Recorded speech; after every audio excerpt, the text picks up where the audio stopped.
Colega, esta é a terceira aula do curso de Fotografia Imobiliária, na qual serão explicados os diversos equipamentos que auxiliam na fotografia de imóveis, as técnicas para fotos convencionais, panorâmicas, aéreas e de 360 graus. Também serão apresentadas dicas práticas para resolver os erros mais comuns, seja sobre a iluminação do ambiente, a poluição visual, o foco e a estabilização da imagem. Além disso, nesta aula será abordado o uso do flash, além do enquadramento e alinhamento, que melhoram a interpretação da foto. Dessa forma, esta é uma aula com mais conceitos práticos. Sugiro que preste bastante atenção e reproduza essas dicas de forma prática usando a sua câmera. Boa aula!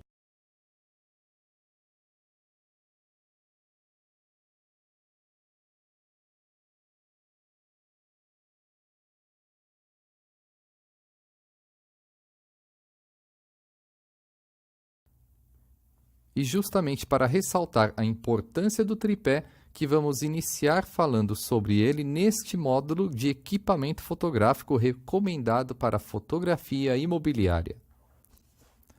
E quais são as vantagens de uso do tripé? Em primeiro lugar, ele vai alinhar sua foto com precisão. Lembre-se da importância do alinhamento quando vimos este assunto em praticamente todos os exemplos contidos na nossa referência visual. E como acabamos de ver no módulo anterior, o tripé permite um tempo maior de exposição, possibilitando que você escolha sempre o menor ISO possível para que você tenha a qualidade máxima da sua câmera. A única desvantagem do tripé é que ele requer mais tempo se comparado a fotografar com a câmera na mão, mas este tempo vai ser recompensado com a qualidade da imagem que você vai capturar e será o seu diferencial nos anúncios. E ao falar especificamente sobre tripés de fotografia, quando você for procurar um tripé, existem alguns detalhes que você precisa ficar atento. Para agilizar o seu trabalho, um tripé de fotografia precisa de 4 movimentos específicos. Também é interessante que ele possua alavancas específicas para cada movimento. Assim, você consegue ajustar e travar cada movimento com precisão e de forma independente. O primeiro movimento se chama pan, que é o movimento de girar horizontalmente no eixo. Normalmente, nesta mesma alavanca se controla o movimento de tilt, que é o movimento de girar verticalmente no eixo. Algo muito importante que seu tripé precisa ter é esta coluna central. O controle desta altura, sem ser através dos pés do seu tripé, vai agilizar muito o alinhamento dos planos. Por fim, o tripé de fotografia tem o movimento de inclinação de 90 graus.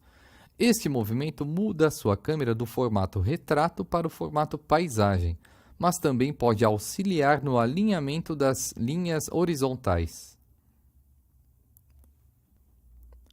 Agora vamos falar sobre as lentes mais indicadas para fotografia imobiliária.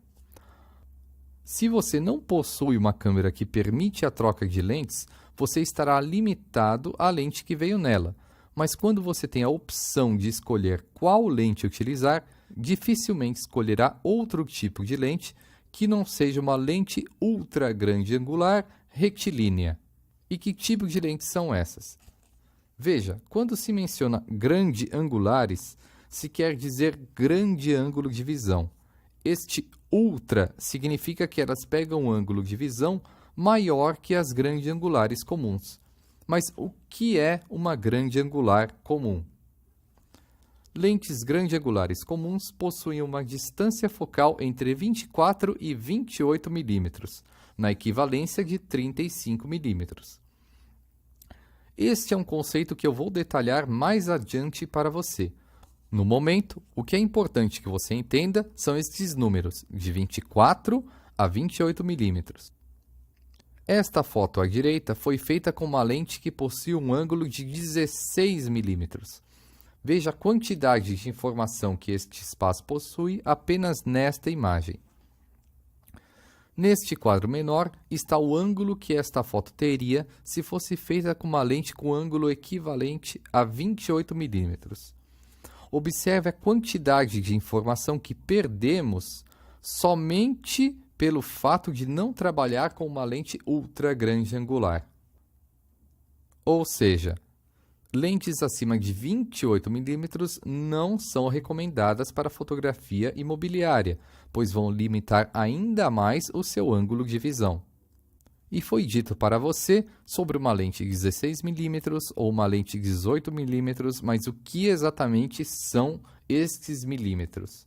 Na fotografia, milímetro de uma lente nada mais é que a distância focal desta lente. Este número é único de cada lente e não representa o ângulo de visão dela. Contudo, eu estava até agora utilizando milímetros para falar de ângulo de visão de cada lente. Isso porque é utilizada uma equivalência de distâncias focais para se padronizar esses ângulos de cada lente. E agora você vai aprender como esta equivalência funciona. Foi dito que lentes grande-angulares comuns têm ângulo de 24 a 28 mm dentro da equivalência 35 mm. E o que é esta equivalência 35 mm? Quer dizer equivalente ao ângulo de uma lente em uma câmera fotográfica de filme 35 mm. Ou hoje, como é chamado no mercado, câmeras com sensores full frame. Então, toda esta equivalência leva em conta os ângulos das lentes fabricadas para este tipo específico de sensor. E para você entender na prática como funciona esta equivalência, vamos utilizar esta tabela. A primeira coisa que você vai perceber é, como já foi dito antes, cada lente possui uma distância focal própria, medida em milímetros. E esta distância focal só terá um ângulo se você souber o tamanho do sensor da câmera acoplada a ela. Por exemplo, uma lente 28 mm que se encaixe em um sensor full frame, mesmo que eu consiga usá-la em um sensor APS-C, que é um sensor menor, ela sempre será uma lente de 28 mm. Mas quando eu utilizo esta lente de 28 mm em um sensor menor, o ângulo equivalente não será de 28 mm. De forma prática, um celular que possui ângulo de visão equivalente a 28 mm provavelmente possui uma lente de 4 mm. Uma câmera com sensor micro 4/3, para ter o ângulo equivalente a 28 mm, precisa estar com uma lente 14 mm. Uma câmera com sensor APS-C, para ter este ângulo de 28 mm, precisa estar com uma lente 18 mm. E por fim, uma câmera full frame, para ter este ângulo de visão de 28 mm, não precisará de nenhuma conversão. Uma lente 28 mm terá o ângulo de 28 mm. Então veja que lentes completamente diferentes, feitas para sensores de tamanhos diferentes, podem cobrir exatamente o mesmo ângulo. A notícia boa é que muitos fabricantes de câmeras e a publicidade já trabalham sabendo sobre esta convenção da equivalência. Então, não é incomum você encontrar uma câmera compacta à venda com a propaganda escrito grande angular de 24 mm. Mesmo que a lente dela não seja realmente de 24 mm, está implícito que o ângulo de visão será. Minha recomendação é, saiba qual o tamanho do sensor da sua câmera antes de comprar uma lente, para não comprar uma lente de 18 mm, achando que terá um ângulo de 18 mm, quando na verdade terá um ângulo de 28 mm. E agora que você já sabe o que é equivalência, vamos falar sobre as lentes ultra grande angulares retilíneas. Estas lentes possuem grande ângulo de visão e podem ir de 11 até 17 mm. E elas são chamadas de retilíneas porque elas não distorcem a imagem, como algumas lentes que são chamadas de grande angulares olho de peixe. Elas são chamadas de olho de peixe porque distorcem a imagem da mesma forma que o olho mágico que você utiliza para ver quem está do outro lado da porta. Saiba que é este tipo de lente que a publicidade, a fotografia de interiores e os fotógrafos para lançamentos utilizam para fazer as imagens dos anúncios. Porém, como esta lente capta fotos de uma forma pouco usual, você precisa tomar cuidado com seu uso, principalmente com atenção nas bordas. E também cuidado com as distorções de perspectiva, onde tamanhos de objetos idênticos ficam extremamente diferentes. Agora vou passar alguns modelos de lentes recomendadas e também as câmeras que acompanham estas lentes, caso você já não as tenha. A primeira recomendação leve em conta que você não possua qualquer equipamento fotográfico para imóveis. Este conjunto possui a lente ultra grande angular mais barata do mercado brasileiro no momento em que este curso foi criado, e também a câmera mais barata na qual você pode utilizar esta lente. Se trata de uma lente Canon 10-18mm e um corpo Canon T5. Pela equivalência que você aprendeu, esta lente vai te permitir fotografar com um ângulo de até 16mm, o que é mais que o suficiente para praticamente todo e qualquer tipo de fotografia de imóveis que você irá fazer. Agora, se você possui o sistema da Nikon ou da Sony, também há uma lente que atende os dois sistemas. Esta lente recomendada é a lente Sigma 10-20mm. E esta lente vai dar nestas câmeras o ângulo equivalente de até 15mm, também mais que o suficiente para qualquer tipo de fotografia imobiliária. E existem outras lentes que também são ultra grande angulares que são importantes serem mencionadas neste curso. Se o seu sistema é com um sensor micro 4/3, normalmente fabricados pela Panasonic ou Olympus, a lente recomendada é a Panasonic 7-14mm. Esta lente vai dar um ângulo equivalente de até 14mm. Uma novidade do mercado é que a Nikon acabou de lançar a sua própria lente 10-20mm a um preço mais acessível. Talvez ela já esteja disponível no Brasil no momento em que você estiver assistindo esse curso. Por fim, também irei recomendar duas lentes para câmeras full frame que são as melhores do mercado. A Nikon 14-24mm e a lente ultra grande angular mais aberta do mercado, que é a Canon 11-24mm. Estas duas lentes foram desenhadas para câmeras full frame, e quando estiverem em uma câmera full frame, você não precisará fazer a conversão de equivalência. Neste módulo, vamos ver alguns erros mais comuns nas fotografias de imóveis e, com todo o conhecimento adquirido até agora, vamos corrigi-los de forma fácil e prática. E serão apresentados 4 casos práticos muito comuns. O primeiro caso é a correção da contraluz, que é quando temos uma fonte de luz que se sobrepõe na imagem e escurece todo o resto do ambiente. O segundo caso é a poluição visual. Vimos um pouco disto quando montamos nossa referência visual e vamos ver na prática neste módulo. Já falamos muito sobre enquadramento, mas vamos ver o que acontece quando ele não é feito da forma correta e como interpretamos uma imagem mal enquadrada.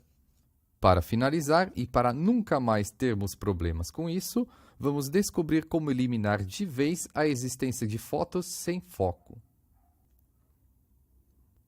Vamos analisar o primeiro caso, que é a contraluz, ou seja, quando temos uma fonte de luz muito clara se sobrepondo na exposição correta do ambiente. A primeira coisa que você deve fazer é fechar as cortinas ou bloquear a luz da melhor forma possível. Outro ponto importante é acender todas as luzes, mesmo de dia. Feito isso, agora você vai controlar a exposição. Como fazer isso, você já aprendeu no módulo Conhecendo Sua Câmera. Pronto, Além de iluminar o ambiente, você também está mostrando a iluminação artificial do cômodo, e nesta hora encontramos um novo problema: a poluição visual. Em outras palavras, tudo que não está envolvido com a transação ou possa distrair o seu cliente, como, por exemplo, bagunça, objetos pessoais do proprietário ou locador, crianças e animais, como já foi dito antes. Enfim, tudo que não for relevante para o futuro comprador ou locador. Vamos estudar 2 exemplos. Nesta primeira foto, pode até não ser tão fácil, mas é interessante você já preparar o seu cliente para a fotografia, e este preparo vai afetar até a visibilidade do anúncio. Nesta segunda foto, onde vemos algumas toalhas, você praticamente não perderá tempo retirando-as temporariamente para realizar a fotografia. Além de despoluir o ambiente, você passará mais informações, como, por exemplo, o que está sendo tampado pela toalha no box. Com a toalha, não é possível saber se há uma janela ou um exaustor no banheiro. E por isso vamos aprender a fazer a despoluição visual. E como fazer isto? Vamos voltar para a nossa sala inicial e vamos retirar toda a informação que não é interessante. O que vemos é este resultado, um ambiente completamente diferente, e mesmo que haja elementos que talvez demorem para ser retirados, uma opção é não enquadrá-los, como vemos neste exemplo aqui. E o que a sua fotografia vai ganhar com a despoluição visual? O primeiro ponto é que a sensação de espaço vai aumentar. Você amplia visualmente o ambiente quando o torna menos complexo. Além disso, você vai mostrar preocupação com a qualidade do seu trabalho para o seu cliente. Contudo, nada do que eu disse até agora superará este argumento. Nesta imagem está nítida a sensação de que o imóvel está mais novo e conservado, o que na prática quer dizer que ele passa a sensação de valer mais. Ou seja, você está valorizando o imóvel do seu cliente. E é este o argumento que você deve usar para convencê-lo a cooperar na etapa da despoluição visual. Vamos ao nosso terceiro caso, que são os problemas de enquadramento e alinhamento das imagens. O desalinhamento causa uma estranheza subjetiva para o seu cliente e também pode dificultar muito a interpretação da imagem, o que pode desmotivar um potencial cliente a continuar no seu anúncio. Outro ponto importante é que molduras diminuem o ambiente. Estas molduras são paredes, armários, corredores ou qualquer elemento que fica entre a câmera e o cômodo.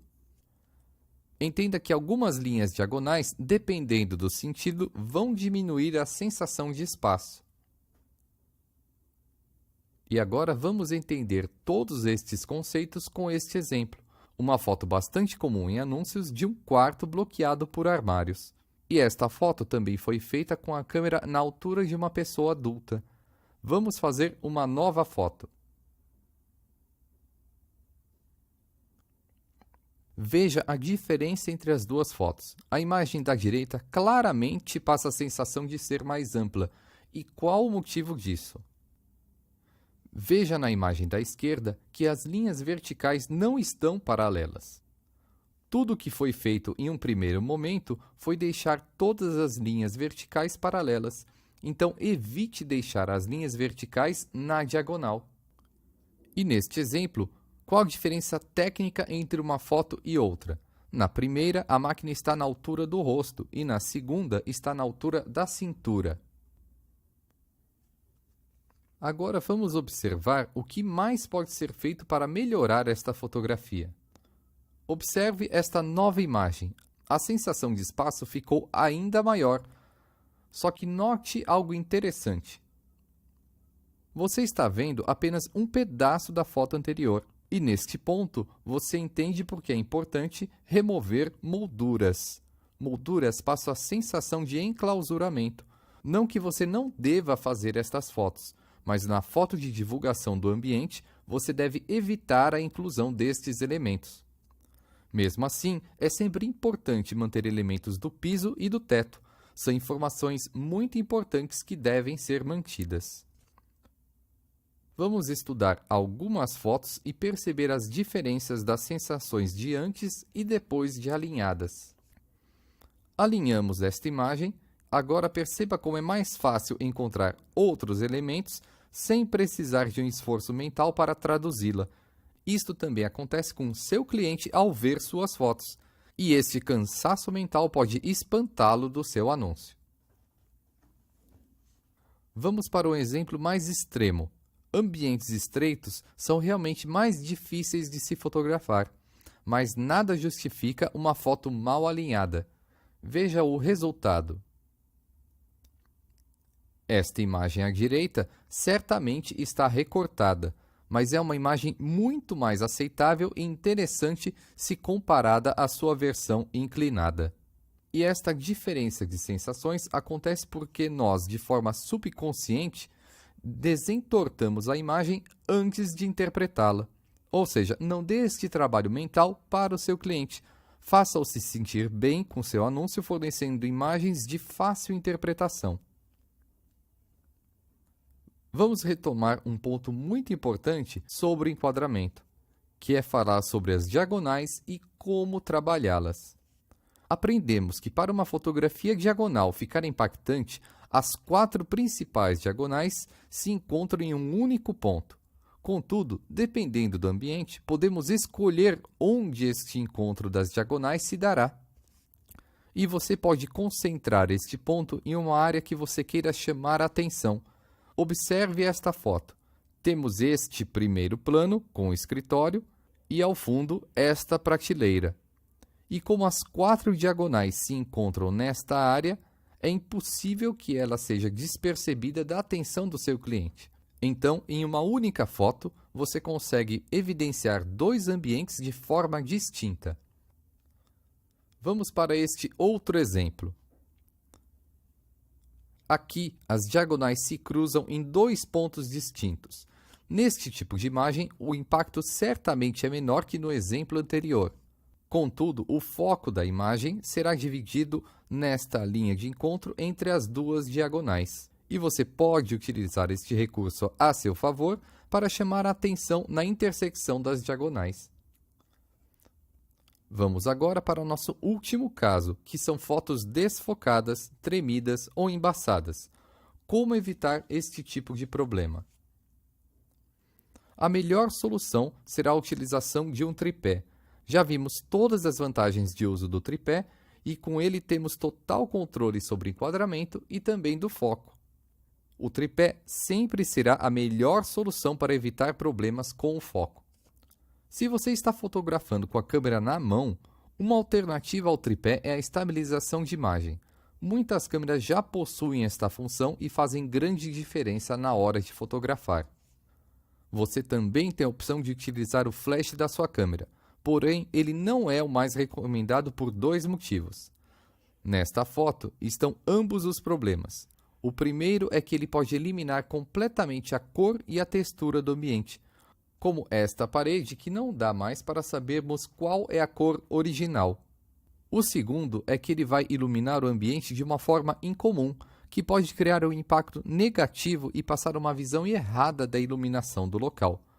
Contudo, há situações em que fotografar com flash é a diferença entre conseguir e não conseguir fotografar. Minha recomendação é: faça uma versão da foto com flash e uma versão sem o flash. Escolha a melhor versão e descarte a outra. Simples assim. Um ponto importante para evitar a vibração da câmera no momento da foto é segurá-la corretamente. E a forma correta sempre será em busca de pontos de apoio. Como se faz isto?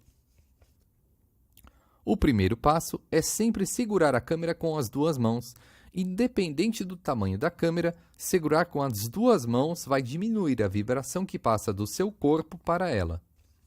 O segundo ponto é encostar os cotovelos no seu corpo. Desta forma, você diminui o comprimento do seu braço em relação ao seu corpo, o que também diminuirá a vibração. O terceiro ponto é Se sua câmera tiver um visor, o utilize, e utilize encostando seu rosto no visor. Assim, sua câmera terá um terceiro ponto de apoio que será a sua cabeça, diminuindo ainda mais a vibração. E nesta posição, sem se mover, faça pelo menos 3 fotos seguidas. Muito provavelmente, ao menos uma delas sairá com foco, até mesmo nas situações mais desafiadoras. Com esta técnica, você pode experimentar velocidades de obturador inferiores à recomendada de 1/60 de segundo. Faça um teste para ver até quanto você consegue ir com esta técnica e com a sua câmera.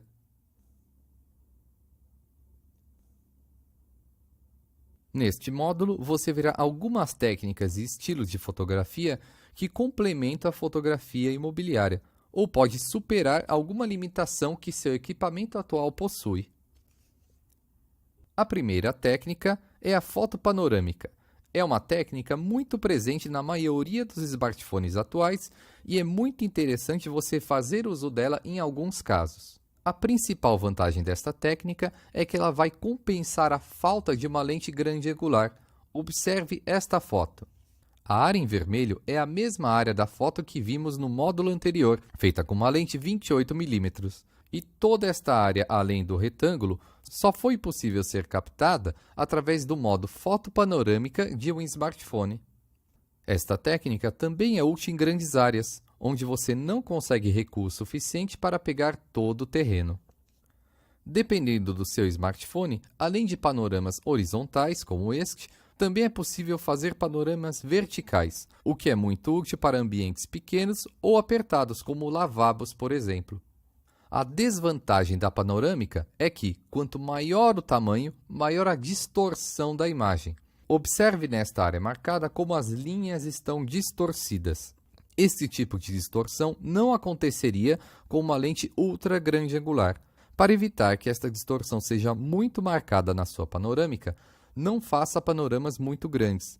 Também evite mover a sua câmera no espaço. Mantenha ela sempre no mesmo eixo.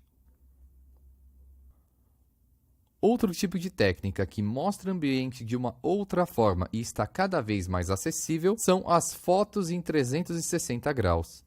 Esse tipo de fotografia é mais uma opção de apresentação do imóvel, ou seja, além das fotos normais, que sempre serão importantes, as fotos 360 apresentam o imóvel de uma forma diferente.